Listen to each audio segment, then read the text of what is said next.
Hello my dear children, 10th സ്റ്റാൻഡേർഡിലെ exercise 2.1 ഒരുപക്ഷെ ഏറ്റവും simplest of this text book. ഈ ടെക്സ്റ്റ് ബുക്കിലെ ഏറ്റവും സിമ്പിൾ ആയിട്ടുള്ള ഒരു ക്വസ്റ്റ്യൻ ആയിരിക്കാം ഇത്. പക്ഷേ ഒരു പക്ഷേ ഉണ്ട്. ആ പക്ഷേ എന്താന്നുള്ളത് ഞാൻ പറഞ്ഞുതരാം. ആ പക്ഷേ നിങ്ങൾ മനസ്സിലാക്കിയില്ല എന്ത് സംഭവിക്കുന്നറിയോ? എക്സാമിന് നിങ്ങൾ തെറ്റിപ്പോകും നിങ്ങളുടെ ആൻസർ. കാരണം നിങ്ങൾ ഇതിന്റെ ആൻസർ ഏത് കുട്ടിക്കും പറയാൻ പറ്റും, 1ാം ക്ലാസ്സിലെ കുട്ടിക്കും പറയാൻ പറ്റും. പക്ഷെ ഇതിന്റെ റീസൺ ചിലപ്പോൾ നിങ്ങൾക്ക് മനസ്സിലായിട്ടുണ്ടാവില്ല. റീസൺ മനസ്സിലാക്കാതെ എഴുതിയാൽ എക്സാമിന് ക്വസ്റ്റ്യൻ തലതിരിച്ച് ചോദിച്ചാൽ നിങ്ങൾ തലകുത്തി വീഴും. അതുകൊണ്ട് എന്ത് ചെയ്യണമെന്നറിയോ? അത് നിങ്ങൾ റീസൺ മനസ്സിലാക്കണം. ഓക്കെ, എന്താണ് ഈ ക്വസ്റ്റ്യൻ? ഇതിന്റെ ആൻസർ ഞാൻ ഫസ്റ്റ് പറഞ്ഞുതരാം. സെക്കൻഡ് ആയിട്ട് ഞാൻ എന്ത് ചെയ്യാം, റീസൺ പറഞ്ഞുതരാം. Graph of y equal to p of x are given in the figure below. Okay, അതായത് ഏതോ ഒരു കുറച്ച് പോളിനോമിയൽസ് ഉണ്ട്. y ഈക്വൽ ടു എക്സാമ്പിളിന് 2x² plus 3x plus 5. Example പറയാണ്, വെറുതെ പറയാണ്.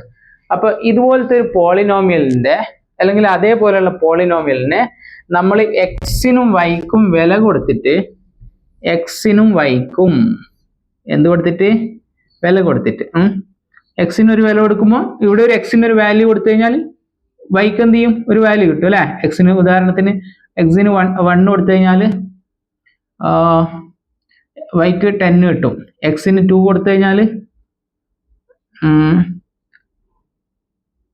8 6 14 5 19 കിട്ടും.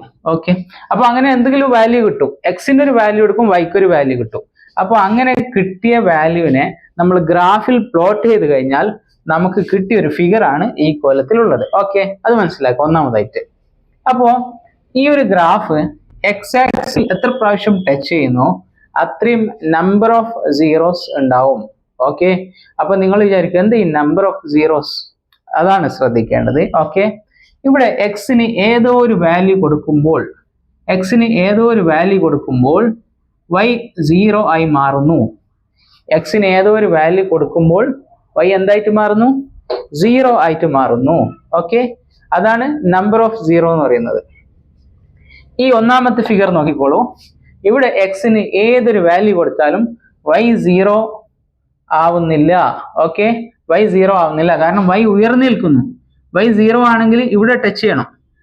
ഓക്കെ, കാരണം ഇവിടെയല്ലേ y 0. ഇവിടെ y 0, ഇവിടെ എത്തുമ്പോ 1, ഇവിടെ എത്തുമ്പോ 2. ഓക്കെ, ഇവിടെ 1, ഇവിടെ 2, ഇവിടെ 3, ഇവിടെ 4. ആക്ച്വലി y 0 എന്ന് പറയുമ്പോൾ ഈ പോയിന്റ് ആണ്. ഓക്കെ, അപ്പൊ എക്സിൽ ടച്ച് ചെയ്താലാണ് y 0 ആവുക. അപ്പൊ ഇവിടെ എക്സിൽ എന്ത് ചെയ്യുന്നില്ല? ടച്ച് ചെയ്യുന്നില്ല. ഓക്കെ, അപ്പൊ ഇവിടെ നമ്പർ ഓഫ് സീറോ എത്രയാണ്? No zeros. അതാണ് ആൻസർ, നോ സീറോസ്. രണ്ടാമത് നോക്കിക്കോളൂ. y എക്സിൽ എത്ര പ്രാവശ്യം ടച്ച് ചെയ്യുന്നുണ്ട്? എക്സിൽ ഒരു പ്രാവശ്യം ടച്ച് ചെയ്യുന്നുണ്ട്. എന്ന് വെച്ച് കഴിഞ്ഞാല് ഇവിടെ y 0 ആവുന്നത് ഒറ്റ പ്രാവശ്യമാണ്.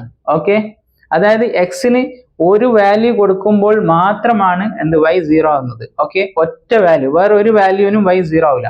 അതായത് എക്സിൽ ഏതോ ഒരു വാല്യൂ കൊടുക്കുന്ന സമയത്ത് y 0 ആയിട്ട് മാറുന്നു. അപ്പൊ ഈ ഗ്രാഫിനെ സംബന്ധിച്ചിടത്തോളം അങ്ങനെ ഒറ്റ പ്രാവശ്യമേ സംഭവിക്കുന്നുള്ളൂ. അപ്പോൾ ഇവിടെ എത്രയാണ് ആൻസർ? 1. ഇവിടെ y 0 ആവുന്നത് എത്ര പ്രാവശ്യമാണെന്ന് അറിയോ? അതായത് നമ്പർ ഓഫ് സീറോസ് എന്ന് പറയുന്നത് 1 2 3 പ്രാവശ്യം. അപ്പൊ ഇതിന്റെ ആൻസർ കണ്ടെത്താന്ന് ഇങ്ങനെ എണ്ണ പോകണം. ജസ്റ്റ് 1 2 പ്രാവശ്യം. ഈ ഗ്രാഫ് എത്ര പ്രാവശ്യം എക്സിനെ ടച്ച് ചെയ്ത് നോക്കിയാൽ മതി. 1 2 3 4 പ്രാവശ്യം. ഈ ഗ്രാഫ് 1 2 3 പ്രാവശ്യം. അപ്പൊ ആൻസർ എന്ന് പറയുന്നത് എത്ര പ്രാവശ്യം ടച്ച് ചെയ്യുന്നുണ്ട് നോക്കിയാൽ മതി ഗ്രാഫ് എക്സില്. ഓക്കെ, വൈയിലല്ല എക്സില്. പക്ഷെ അതിന്റെ റീസൺ എന്ന് പറയുന്നത് എന്താണെന്നറിയോ? എക്സിന് എത്ര വാല്യൂ കൊടുക്കുമ്പോൾ y 0 ആവുന്നു. ഇവിടെ എക്സിന്റെ 1 2 3 4 വാല്യൂസിന് y 0 ആവുന്നുണ്ട്. അതായത് എക്സിന് ഏതൊക്കെയോ 4 നമ്പേഴ്സ് കൊടുക്കുന്ന സമയത്ത് y എന്ന് പറയുന്ന സംഗതി 0 ആയിട്ട് മാറുന്നു ഈ ഗ്രാഫിൽ. ഓക്കെ, ഈ ഗ്രാഫിൽ എക്സിന് ഏതൊക്കെയോ 3 നമ്പർ കൊടുക്കുമ്പോൾ y 0 ആയിട്ട് മാറുന്നു. ഈ ഗ്രാഫിൽ എക്സിന് ഏത് നമ്പർ കൊടുത്താലും y ആരായിട്ട് മാറൂല? എക്സിന് ഏത് നമ്പർ കൊടുത്താലും y 0 ആയിട്ട് മാറൂല. ഓക്കെ, അതാണ് ഇതിന്റെ റീസൺ. ഓക്കെ, അപ്പൊ നിങ്ങൾ റീസൺ ഒക്കെ പഠിച്ചില്ലേ? അപ്പൊ നിങ്ങൾക്ക് ഏതെങ്കിലും രീതിയിൽ തിരിച്ചോ മറിച്ചോ ചോദിച്ചു കഴിഞ്ഞാൽ നിങ്ങൾക്ക് എന്ത് ചെയ്യാൻ പറ്റും? ഇതിന്റെ ആൻസർ കണ്ടെത്താൻ പറ്റും. അല്ലാതെ നിങ്ങൾ ബ്ലൈൻഡ് ആയിട്ട് എത്ര പ്രാവശ്യം ഗ്രാഫ് ടച്ച് ചെയ്യുന്നുണ്ട് അത്ര 0 എന്ന് മാത്രം പഠിച്ചാൽ തിരിച്ചു മറിച്ച് ചോദിച്ചാൽ നിങ്ങൾക്ക് ആൻസർ കണ്ടെത്താൻ സാധിക്കില്ല. അപ്പൊ നിങ്ങൾക്ക് എന്ത് ചെയ്യാം? ഈ ചാനൽ സബ്സ്ക്രൈബ് ചെയ്തില്ലെങ്കിൽ ഇപ്പൊ തന്നെ സബ്സ്ക്രൈബ് ചെയ്തോ. നമുക്ക് എക്സസൈസ് 2.2-ൽ വീണ്ടും കാണാം. ഓക്കെ.